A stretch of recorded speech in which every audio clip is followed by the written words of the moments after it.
जबलपुर की पूर्व महापौर कल्याणी पांडे ने शंकराचार्य अविमुक्तेश्वरानंद सरस्वती पर लगे आरोपों को गलत और दुर्भाग्यपूर्ण बताया है। नरसिंहपुर जिले के जोतेश्वर स्थित परमहंसी गंगा आश्रम की गौशाला प्रभारी के रूप में सक्रिय कल्याणी पांडे ने कहा कि वर्तमान परिस्थितियां अत्यंत दुखद है। उन्होंने बताया कि वे पिछले 40 वर्षों से आश्रम की परंपराओं से जुड़ी हुई है और ब्रह्मलीन स्वरूपानंद सरस्वती की दीक्षित शिष्या रही है। वर्तमान में वे आश्रम की गौशाला में लगभग 550 गौमाताओं की सेवा कर रही है। कल्याणी पांडे ने शंकराचार्य अविमुक्तेश्वरानंद सरस्वती का समर्थन करते हुए उन्हें अपना गुरु भाई बताया और कहा कि उनके विरुद्ध लगाए गए आरोपों की निष्पक्ष जांच होनी चाहिए।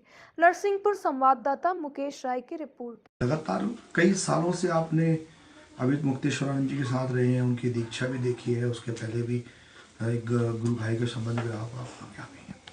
हाँ, देखिए, तो अभी बहुत ही दुर्भाग्यपूर्ण स्थिति हम सभी लोगों के सामने उपस्थित हुई है और बहुत दुखद है। स्वामी अविमुक्तेश्वरानंद जी जो वर्तमान में ज्योतिषपीठ के शंकराचार्य, मैं उनको अभी से नहीं, मैं लगभग 40 सालों से ज़्यादा समय से जान रही हूँ, क्योंकि हम लोग बहुत बचपन से पूज्य अपने ब्रह्मलीन जगत गुरु जी से जुड़े हुए हैं और इससे हमने दीक्षा भी ली है।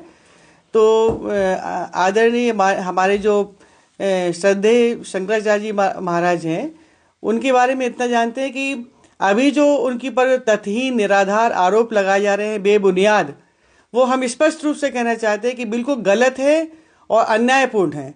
और देखिए, अभी आपने देखा होगा कि माघ के मेले में मौनी अमावस्या के दिन उनको गंगा में स्नान जाने से रोका गया, जिसकी प्रतिक्रिया हुई और उन्होंने इस बात को बोला कि उत्तर प्रदेश सरकार के सामने ये बात रखी कि भाई हमको सम्मानपूर्वक स्नान करने दिया जाए, तो वो सरकार ने वहाँ पर ध्यान नहीं दिया। और दूसरी बात ये है कि लगातार वो गौ सेवा का काम कर रहे हैं।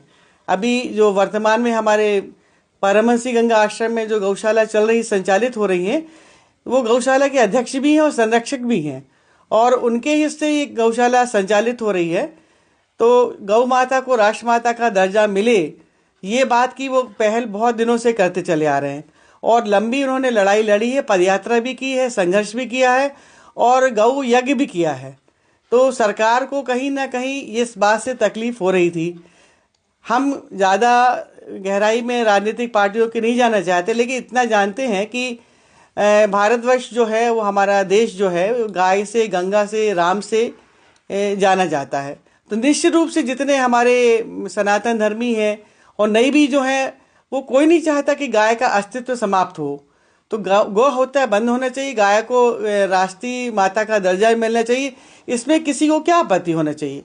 इसमें कोई पार्टी का सवाल नहीं कि कांग्रेस पार्टी, राजनीतिक पार्टी, बीजेपी, समाजवादी, बहुजन पार्टी, हम तो कहते हैं जितनी भी पार्टियां हैं उसमें सभी लोग तो लगभग सनातन धर्मी हैं। क्या लगता है आपको ये आरोप क्यों लगे होंगे? नहीं, ये आरोप निश्चित रूप से उनको दबाने की, कुचलने का एक प्रयास है, कुत्सित प्रयास है और इसमें उनको सफलता नहीं मिलेगी। जिन्होंने ये आरोप लगाया, जो संरक्षण दे रहे हैं इस आरोप को, जो सहायता पहुंचा रहे हैं उनको भी, और इसका पनिशमेंट तो देखिए आज नहीं तो कल जब ये तथ्य सामने आ जाएंगे तो जिन्होंने ये लगाया है तथ्यहीन आरोप, उनको भुगतना पड़ेगा। और एक फिल्मी गाना आपने शायद सुना होगा, बहुत पिक्चर आई थी गोपी, उसमें गाना था कि हे रामचंद्र कह गए सिया से, ऐसा कलयुग आएगा, हंस चुनेगा दाना और कौआ मोती खाएगा। तो ये स्थिति भारतवर्ष की हो रही है, दुर्भाग्यपूर्ण है। शंकराचार्य की जो परंपरा है वो पूरे विश्व के लिए है, जगत गुरु की उपाधि है, शंकराचार्य की उपाधि है। आदि शंकराचार्य जी ने इस परंपरा को जीवित किया है, उनके आने के बाद से ही हुआ और पूरी धर्म की धुरी ही शंकराचार्य है और उस धुरी को समाप्त करने की एक गंदा प्रयास हो रहा है। कुछ लोग ये चाहते हैं कि हम शासन भी करें और धर्म भी चलाएं, ये दो चीज़ एक साथ नहीं चल सकती और ये बहुत ही ज़्यादा मुखर हैं और बहुत ज़्यादा हम कह रहे हैं क्रांतिकारी वाले सन्यासी हैं। तो इनकी आवाज़ को कुचलने का, दबाने का पूरा प्रयास सरकार के द्वारा, या सरकार नहीं भी तो उनके पीछे जो लोग लगे हैं उनके द्वारा किया जा रहा है, जिसकी सर्वथा हम लोग निंदा करते हैं और इसको अनुचित मानते हैं।